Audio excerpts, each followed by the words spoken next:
Okay. So hello students, very good afternoon everyone. As you know, I'm your science teacher and here I'm just going to take a class of class 8th. Okay, and subject science. Okay. So students, in a class 8th, as you know, I have started your chapter 7 and the name of chapter 7 is a cell structure and function. ठीक है. तो आपका जो chapter 8 है sorry class 8 में हमने आपका chapter कौन सा स्टार्ट किया था? 7 स्टार्ट किया था. ठीक है. तो बेटा आपको पता है चैप्टर 7 जो है उसका क्या नाम है? Cell structure and functions. ठीक है.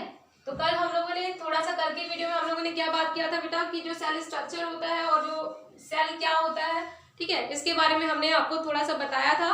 और अब मैं आज आप लोगों को इसके थोड़ा सा आगे इसके वेरिएशन के बारे में बताऊंगी.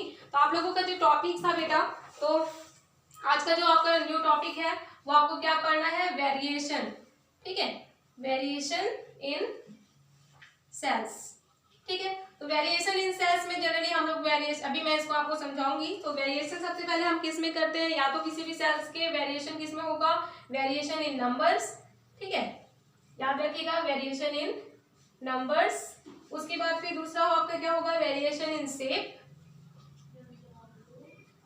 Variation in shape. और उसके बाद थर्ड वन है आप लोगों का variation in size. In size. और आपका फोर्थ वन है ना. ओके, तो हम लोगों को इतने ही टॉपिक वेरिएशन में पढ़ने हैं. ठीक है. और अब आप लोगों का जो स्ट्रक्चर भी बना हुआ है उसका स्ट्रक्चर भी हम लोग देखेंगे. जैसे कुछ सेल्स के डिजाइन बना हुआ है, जैसे हम आपको बता दें, ये आपका क्या हो गया? मसल सेल हो गया. This is the example of a muscle cells. ठीक. तो यहाँ पे आप लोगों का शेप इसमें दिखाई देगा. उसके बाद फिर अगर हम स्किन सेल की एग्जांपल देखें, सो जैसे आप लोगों का ये इस तरह से बना हुआ है, that is example of a skin cells. अभी मैं ये सारी चीजें आपको एक्सप्लेन करूंगी. ठीक है. ये सेल के साइज के अकॉर्डिंग है. उसके बाद फिर इसी तरीके से जैसे ये आप लोगों का लास्ट वन दिया हुआ है, कुछ इस तरीके से जो स्ट्रक्चर बना हुआ है, दैट इज अ, जो आप लोगों का ज्वाइनिंग में दिया हुआ है, that is a biggest nerve cell, biggest cell of our body and that the name of this cell is a nerve cells. ठीक है. तो चलिए स्टार्ट करते हैं बेटा. देखिए आज क्या है, हम लोग सबसे पहले सेल का स्ट्रक्चर. तो व्हाट इज द सेल? मैंने आपको कल ही बताया था. सेल क्या होती है? It is the fundamental unit of a life. हम लोग और कह सकते हैं cell is the structural and functional unit of a life. क्यों बोल सकते हैं? क्योंकि जो भी लिविंग ऑर्गेनिज्म होते हैं बेटा, वो सब किससे मिलकर बने होते हैं? सेल से बने होते हैं. क्लियर.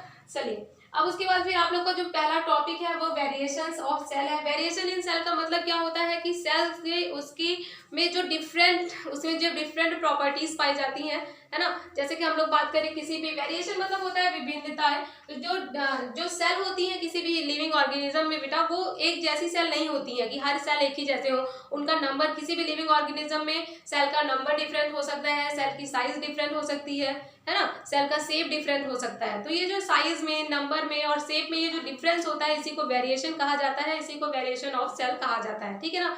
अब एक चीज ध्यान रखिएगा, जैसे मैंने नंबर की बात की, जैसे जो यूनिसेलुलर ऑर्गेनिज्म होते हैं उसमें सेल ओनली वन पाई जाती है. ठीक है.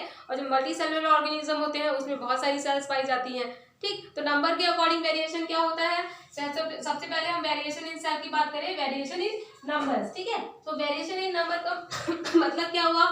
सेल के किसमें डिफरेंस? सेल की नंबर में डिफरेंट. अब नंबर के अकॉर्डिंग अगर हम देखें तो यूनिसेलुलर सेल होती है, मल्टी सेलुलर सेल होती है. अब दूसरा क्या हो गया? Variation in a shape. Variation in a shape मतलब सेल की उसका जो शेप होता है ना, उसके आकार में डिफरेंस होना, इसी को वेरिएशन इन शेप कहते हैं. ठीक है. इसमें नॉर्मली आप लोगों का दिया हुआ है, जैसे आप लोग, हाँ, इसमें पढ़ लीजिएगा, इसके अकॉर्डिंग यूनिसेलुलर ऑर्गेनिज्म और मल्टी सेलुलर ऑर्गेनिज्म होते हैं. अब क्या हो जाएगा? Different cells carrying out different function exist in a different shape. They can be disc shape, polygonal shape, rectangular shape, branches shape and even a irregular shape. ठीक है. तो यहाँ पे आप लोगों को क्या बता रहा है? सिंपल सी बात है, ये बहुत ही सिंपल चीज है बताने के लिए. आप लोगों को पहले मैं जो बता दी हूँ, जो सेल्स होती है वो डिफरेंट शेप, जैसे मैंने ये सेल्स बनाए है ना, तो कोई कोई सेल्स क्या हो सकती है? रॉड शेप में हो सकती है, कोई रेक्टेंगुलर शेप में हो सकती है. ठीक है. रेक्टेंगुलर शेप में हो सकती हैं, उसका आकार चेंज होना, जिसी को हम लोग क्या बोलेंगे? वेरिएशन इन शेप बोलेंगे. ठीक है. कोई पॉलीगोनल शेप में हो सकता है. यहाँ पे आप देखिए थोड़ा सा ये स्ट्रक्चर बना हुआ है, ये आपका किसका एग्जाम्पल है? It is example of a muscles cells, ठीक है। इसका एग्जांपल है मसल सेल का एग्जांपल है।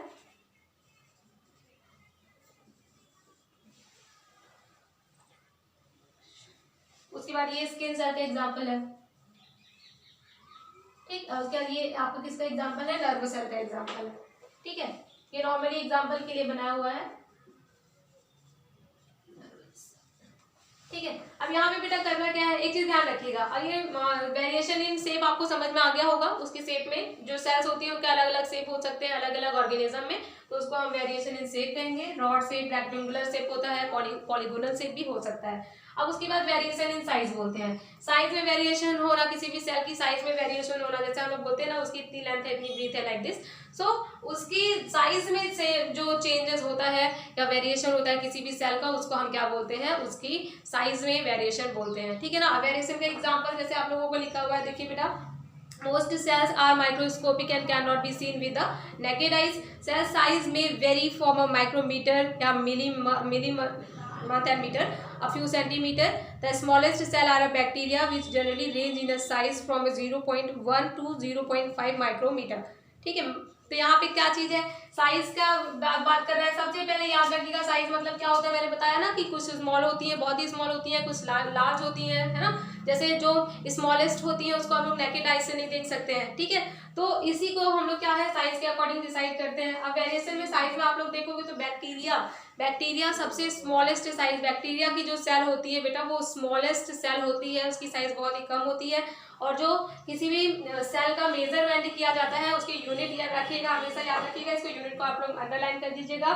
द सेल साइज में vary from a micrometre and millimeter and meter a few centimeter. The smallest cell are bacteria which is generally, तो यहाँ पे एक चीज आपको क्या कहना है कि मिलीमीटर, सेंटीमीटर, जैसे हम लोग किसी भी साइज, किसी की साइज या लेंथ को हम लोग इसी लेंथ की यूनिट मेजरमेंट की यही होती है, मिलीमीटर, सेंटीमीटर।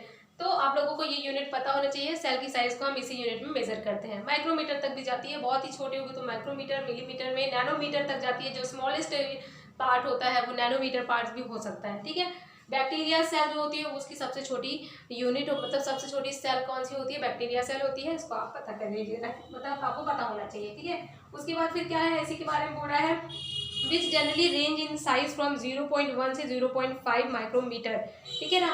यानी बैक्टीरिया का आपको बता रहा है, बैक्टीरिया सेल जो होता है उसकी साइज कितनी होती है, आपकी साइज होती है इसका 0.1 से 0.1 टू 0.5 माइक्रोमीटर होती है, याद रखिएगा, ठीक है। अब उसके बाद फिर एग्जांपल लिखा हुआ है, साथ ही साथ largest cell is the egg of an ostrich which is 170 millimetre in a diameter. Nerve cell are believed to be the longest cell in the human body. तो यहाँ पे आपको पता है तीन चीजें याद रखनी है। स्मॉलेस्ट सेल किसकी हो गई, बैक्टीरिया सेल हो गई, ठीक है, जिसकी साइज आप लोगों को 0.1 मीटर से 0.5 मीटर माइक्रोमीटर बता रहा है।